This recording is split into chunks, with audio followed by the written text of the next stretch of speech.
ఒక్కరోజు evening Shin-chan బయట picnic కి వెళ్ళడానికి ప్లాన్ చేస్తాడు. దానికోసం అతని దగ్గరున్న వెహికల్స్ దగ్గరికి వస్తాడు. ఫస్ట్ రెడ్ కార్ దగ్గరికి వెళ్తాడు. ఆ రెడ్ కార్ ని అటు ఇటు చూస్తాడు. కానీ షిన్చాన్ కి రెడ్ కార్ మీద వెళ్ళాలనిపించదు.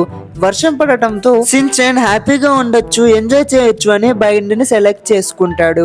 తన బుల్లెట్ బండిని వేసుకొని బయటకు బయలుదేరతాడు. కానీ అతని గేట్ ని గుద్దుకొని ఆగిపోతాడు. వెంటనే గేట్ అయితే ఓపెన్ అవుతుంది. ఇంకా వెంటనే షిన్చాన్ కూడా ఫోర్త్ గేర్ తన బండిలో ఉన్న టాప్ గేర్ ని వేసి బయటకి రైడింగ్ స్టార్ట్ చేస్తాడు. కొంచెం దూరం వెళ్ళిన తర్వాత షిన్చాన్ కి ఒక విచిత్రమైన జీవి కనిపించింది.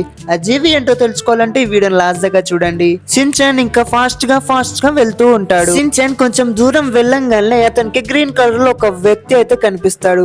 అతను వెంటనే బండిని పక్కన పార్క్ చేసి షిన్చాన్ ఆ ఏలియన్ లాగా ఉండే వ్యక్తి దగ్గరికి వెళ్తాడు. దగ్గరికి వెళ్ళి చూడంగానే అక్కడ ఉన్నది రియల్ ఏలియన్ అని తెలుస్తుంది.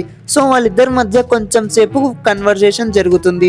వాళ్ళిద్దరూ మాట్లాడుకున్న తర్వాత ఆ ఏలియన్ ఏమని చెప్తారంటే ఆ ఏలియన్ యొక్క యూఎఫ్ఓ పోవడం వల్ల ఇక్కడ ఇరుక్కుపోయానని చెప్తాడు. సో షిన్చాన్ ఆ ఏలియన్ కి సిటీ మొత్తం తిప్పి చూపించి అతను యూఎఫ్ఓ ని బాగా చేపిస్తానని మాట ఇస్తాడు. సో అదే గ్యాప్ లో మన ఏలియన్ ని పట్టుకోవడానికి పోలీసులు వెంటనే వచ్చేస్తారు. కానీ ఏలియన్స్ ఆ పోలీసుల్ని తరిమేసి షిన్చాన్ బండి మీద కూర్చొని ఇద్దరు కలిసి ఎస్కేప్ అవ్వడానికి ట్రై చేస్తారు. వీళ్ళిద్దరూ చాలా దూరం నాన్ స్టాప్ రైడింగ్ చేసుకుంటూ వెళ్తారు. వాళ్ళిద్దరిని పోలీసులు చేస్తూనే ఉంటారు.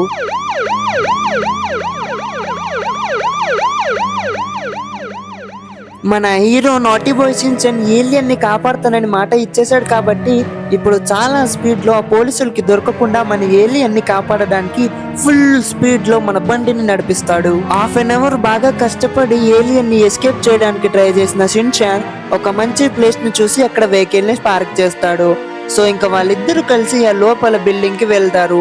అక్కడ ఏం జరిగిందో తెలుసుకోవాలి అంటే ఈ వీడియో కింద పార్ట్ 1 కమెంట్ చేయండి. సో నేను వెంటనే పార్ట్ 2 యాడ్ చేస్తాను.